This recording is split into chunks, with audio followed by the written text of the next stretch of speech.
Պարոն Խուդոյան ամփոփելով այսօրվա դատականիստը եւ մի քիչ առաջ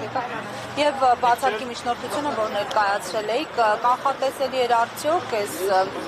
մերժումը, ինքը մատնանշեց հանգամանքը, որ դեռևս հնարավոր չէ գնահատել այդ ապացույցը,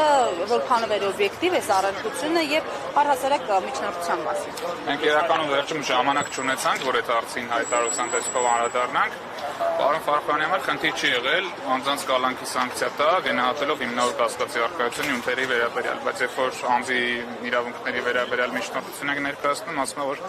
ինքը նյութերին չի կարող հաղում տալ, հիմա այստեղ անհավասար վերաբերմունք կա, մեր դատական համակարգը ցավոք այդպիսի անոմալիաներ ունի։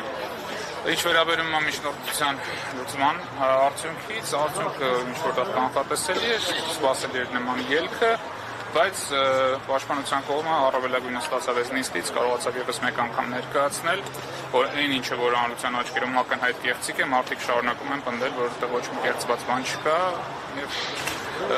մի կողմից վերահաստատում են, որ իրենք այստեղ չեն եկել արդարություն որոնելու, այլ եկել են կեղծիկով գործ առաջնանելու, մյուս կողմից դա այս դատական նիստի արձանագրությունը շատ հարմար ապացույց է այս անձանց ապագայում քրեական պատասխանատվության ենթարկելու համար։ Պարոն Խուդոյան, դատական նիստը բավականին դարված է անցնում, դատախազները սուր են ընդունում, փաստաբանների բերած հիմնավորումները երբեմն որպես անձնական վիրավորանք են այս ամենն ընդունում։ Ինչի հետ է այս ամենը կապված, ինչով է պայմանավորված ըստ։ Փաստաբաններից որևէ մեկ անձնական վիրավորանք չի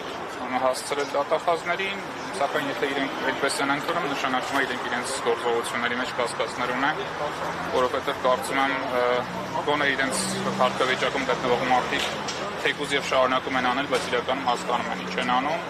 դրա եւ բարոյական եւ իրավական հետևանքները նույնպես պատկերացնում են իրենց համար։ Շնորհակալություն։ Շնորհակալություն։